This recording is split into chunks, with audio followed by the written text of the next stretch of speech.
rytas, brangus draugai. Šiandieną tikrai yra nuostabus rytas, tikras rudeniškas rytas. Ir džiaugiuosi, kad visi išvyko dalyvauti, nes turbūt miške nelabai klausytumėt ryto kavą. Ir impulsą dienai. Mes pradedam naują sezoną, galima sakyti. Ir nuo vakar mūsų Utenos vienuolyne jau susirinko suaugusių biblinės katechezės grupė ir visą savaitgalį tęs savo kelionę ir taip visus metus kartą į mėnesį. Tai išties kaip gera matyti žmonės su begaliniu troškimu pažinti viešpatį per jo žodį. Praeitais metais buvo gilinamasi į penkiaknygę, į pranašus, o šiemet atsigręžiama ir ateinama iki Jėzaus ir paskutinė pakopa bus apie bažnyčią. Tai išties labai nuostabi patirtis ir kartu ugdymas kaip suaugusių biblinė katechezė, kuri pranoksta alfa, beta kursą tie, kurie nori gelmės ir net į gilį iš esmės. Pažinti viešpatį, pažinti bažnyčią per jo žodį.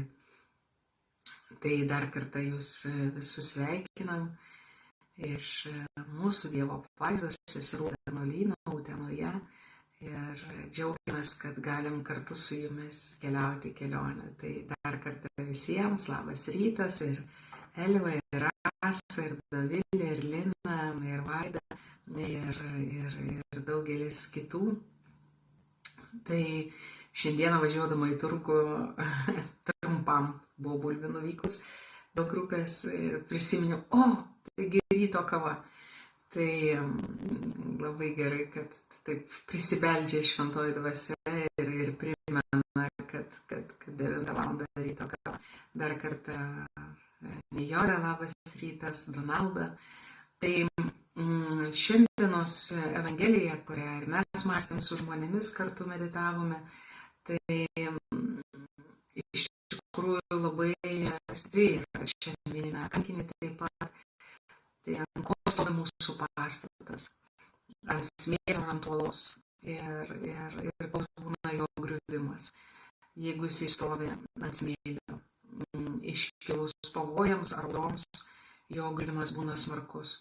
Ir vis pagalvoju, kas gali būti tas smėlis arba kas gali būti tos audros. Tai aišku, smėlis ar uola tai yra mūsų vertybės, mūsų pamatiniai pasirinkimai kasdienybėje. O tos audros tai neišvengiamos. Ar tu stovi ant uolos, ar tu stovi ant smėlio, ar tu stovi lygiam lauke, audros visada ateina. Tačiau tik nuo pamato priklauso, ar sugrius pastatas. Tas pastatas, tai kaip Teresė Avilietė sako, tai yra mūsų sielos buveinė. Ne? Ir ta mūsų pilis, nes siela yra kaip pilis, kur šventų švenčiausiai vietoj menėje gyvena mūsų karalius, tai Viešpats Kristus. Tai ir ko reikia, ir mąsčiau, ir ko reikia, kad mes galėtume rasti jėgų po tos audros vėl pakilti. Ir pastaruoju metu gilinuosi ir skaitau Švento Antano gyvenimą. Štai tokia knyga. Ir, kaip pasakyti, ir kuo jinai yra nuostabi. Šis leidimas, būtent šis leidimas, kuo yra nuostabus, kad išties joje labai geras parašytas įvadas Dominikono tėvo Sauliaus Rumšo su visomis išnašomis paaiškinimais. Tikrai labai geras įvadas ir kuris nutiesia kelią šiai knygai, o vėliau knygos skyriai yra, pati knyga yra parašyta su komentarais, kad suprasti kontekstą visą. Tai Agnės Ivaškevičiūtės, tai išties labai praturtina ir padeda suvokti reikalingas kontekstas. Tai tikrai rekomenduoju šią knygą, kurie nori tokio gilesnio dvasinio gyvenimo ir pažinti, kas tai yra askezė, kas tai yra atsidėjimas iš esmės maldai, kas tai yra tyla ir ką jinai sužadina mumise ir ką iššaukia buvimas tyloje. Ir mane labai palėtė įvado pabaigoje parašyti žodžiai Sauliaus Rumšo, kuris, galima sakyti, sudeda akcentus Antano gyvenimo visame aprašyme. Ir galima sakyti, kad apibendrinimas, žvelgiant į Antano gyvenimą, tai yra pradėti kiekvieną dieną. Pradėti kiekvieną dieną iš naujo. Ne? Ir šiuo atveju pranašas Elijas vėl tampa pavyzdžiu iš pirmo laiško, iš pirmos Karalių knygos. Ne? Tai viešpatie tas, kuris viešpaties akivaizdoje stovi šiandien. Tai išties, nors ir aplanko mūsų audros ir galbūt pamatom, kad tam tikra gyvenimo dalis arba gyvenimo stovi ant smėlio, mes galim pradėti, ne nuo rytojaus, bet pradėti šiandien.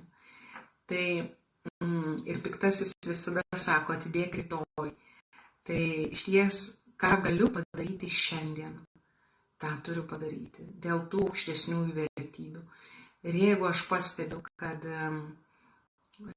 nėra tos vertybės evangelinės, tai pažiūrėti, ką aš galiu pakeisti šiandien. Ne kitose, bet savyje. Ir toliau tėvas Saulius Rumšas tęsia. Praeitis yra svarbi tiek, kiek ji mums padeda įvertinti šiandieną. Ateitis lygiai taip pat. Tai mūsų dvasinio gyvenimo pažanga vėl pradėti iš naujo. Ir žvelgiant į Antano gyvenimą, vienuolis, šiuo atveju ir krikščionis, gali judėti į priekį šiandien, vėl pradėdamas. Ir taip darydamas pažangą kasdien. Tai ir lygiai taip pat jėzuitiškam dvasingume, kada daroma peržvalga, tai peržvelgiama šiandieną, ne, ir prašoma malonės kitai dienai. Prašoma malonės tęsti arba iš naujo pradėti tą pasižymą, kur suklupta, vėl pradėti iš naujo. Taigi pradėti šiandien, tai priimti tikrovę tokią, kokia ji iš tiesų yra, o ne gyventi idealų, kurio dar nėra ar kurį įgyjome anksčiau, bet jis jau gali būti prarastas. Ir kartais tai būna dvasinėme gyvenime ir nemažai sutinku krikščionių, nejaučiu Dievo. O ką tai reiškia? Va taip, kaip buvo Medžiugorjoje, va taip, kaip buvo ten charizmatiškam renginy, va taip, kaip buvo Šiluvoj, o staiga grįžau ir nejaučiu Dievo. Labą dieną, ne? Tai visa esmė krikščionybės tai yra gyventi šiandien. Šiandien, kur aš galiu atrasti viešpatį. Pirmiausia, jo žodyje. Ne tai, kad jaučiu, nejaučiu, bet šiandien jo žodyje. Ir šaknytis jo žodyje. Ir tikrai mes turime nuostabų turtą. Tai gyvoji duona, knygelės, Magnificat, žodis tarp mūsų, ar kitas jau knygelės meditacijas, vieno ispanų kunigo prašytas. Mes turim galimybę kiekvieną dieną ne tik, kad Dievo žodį perskaityti, bet perskaityti bažnyčios šviesoje prašytų komentaru, o ne taip, kaip aš jaučiu. Taip pat pradėti šiandien tai priimti tikrovę, ne tik galvoti apie Medžiugorję ir apie Šiluvą, atsiprašau, tai gali būti kitos vietos, bet šiandien. Ir tai yra palaiminta diena, nes joje yra viešpats. Ir mano darbas, kultivavimas, nudirbti tą dirbą, nudirbti širdies dirbą, kad aš galėčiau jį atpažinti. O ten turi būti pasėtas ir dedamos pastangos, kad būtų pasėtas Dievo žodis. Tai jo šviesoje, kuris nusėdi mano širdį, aš tada galiu matyti kasdienybę kitaip. tą šiandieną galiu matyti jo žodžio šviesoje, ne savo jausmų šviesoje, nes Dievo žodis pranoksta jausmus. Taip, jis ir paliečia jausmus, bet jis juos pranoksta. Tai jis yra daugiau negu tai. Tai netgi ir didžiausia tyla, gelmiška būties tyla tampa palaima, nes yra vidinis tikrumas ir aiškumas, kad viešpats yra. Taigi, ir žvelgiant į Antano gyvenimą, tai išties, tai yra 3 amžius, reikia nepamiršti, ir mes čia turim vyskupo Atanazo parašytą veikalą Antano gyvenimą.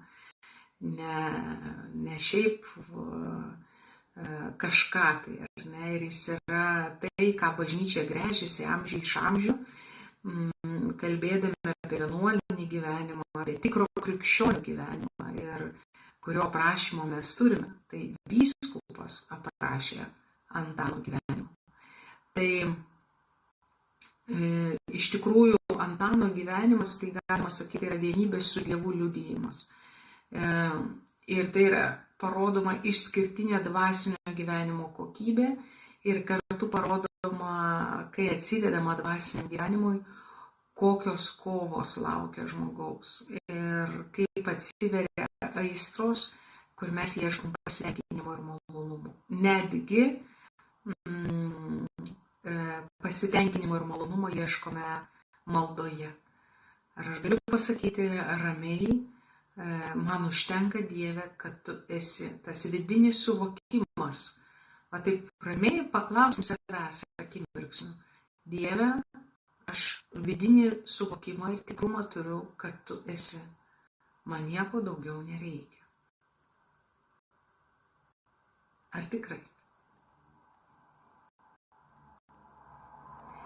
Tai kviečiu jūs pamastyti, ant ko stovi jūsų sielos buveinė, sielos pilis, ant kokio pamato. Ir galbūt tebūnie jums šis žodis, kad pradėti šiandien tai priimti tikrovę tokią, kokia ji iš tiesų yra. Tai padeda mums Viešpaties žodis ir trumpai pasimelsiu už jūs. Viešpatie Dieve, aš meldžiu už kiekvieną, kuris dabar yra šioje ryto kavoje ir kuris turi akimirką sustoti ir kuris ieško impulso dienai, galbūt impulso savo dvasiniam gyvenimui, impulso ir vilties savo kasdienybėje, kurioje patiria išbandymų, galbūt sunkių sprendimų arba išgyvena naujus etapus. Meldžiu už kiekvieną šeimą, meldžiu taikos, susitaikymo, atleidimo, žaizdų gijimo. Meldžiu už pašaukimus Viešpatie, jei kažkas išgyvena troškimą ypatingų būdų sekti tave per pašvestą gyvenimą ar kunigystę. Meldžiu suteik drąsos žengti žingsnį, visiškai pasitikti tavimi. Meldžiu, kad tavo žodis būtų šiandienos pradžia ir kiekvieną dieną šiandien pradėti iš naujo. Tavo žodžius šviesoje priimant tikrovę, tokią, kokia jinai yra, ir per tavo žodį ieškoti tavo buvimo ženklų. Garbė Dievui Tėvui ir Sūnui ir Šventajai Dvasiai, kaip buvo pradžioje, dabar ir visados, ir per amžius. Amen. Tai matau Lina, Dalia, Elma, Audra, Nijolė, Ona. Tai visiems tikrai kuo didžiausi sveikinimai iš saulėto, nuostabaus, gražaus šeštadienio ryto. Ir džiaugiuosi, kad aš jūsų nepamiršau. Tai dalinkime žinia, dalinkime šiandien Viešpaties artumu ir jo žodžiu, dalinkime paguodą, šypseną, giedrumą, tą veido kultūrą, apie kurią kalba popiežius Pranciškus, kad krikščionybė tai yra veido krikščionybė, tai kuri dovanoja žvilgsnį ir artimumą kitam žmogui. Tai Loreta taip pat, tai visiems jums palaiminto laiko.